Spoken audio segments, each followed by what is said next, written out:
Cube को solve करने के लिए सबसे पहले हम एक वाइट क्रॉस बनाते हैं जो सेंटर कलर से मैच करता हो, कुछ इस तरीके से।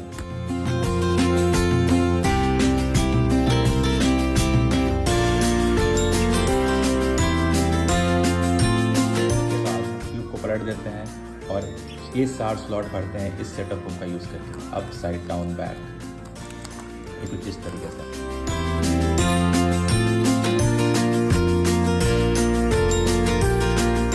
बनने के बाद हमें सेकेंड लेयर बनाने के लिए ये 4 स्लॉट्स पढ़ने होते हैं, कुछ इस तरीके से।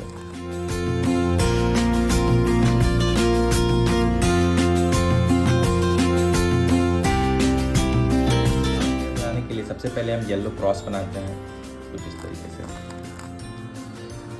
जब येलो क्रॉस बन जाता है तो हम उस क्रॉस के कलर को सेंटर कलर से मैच करते हैं,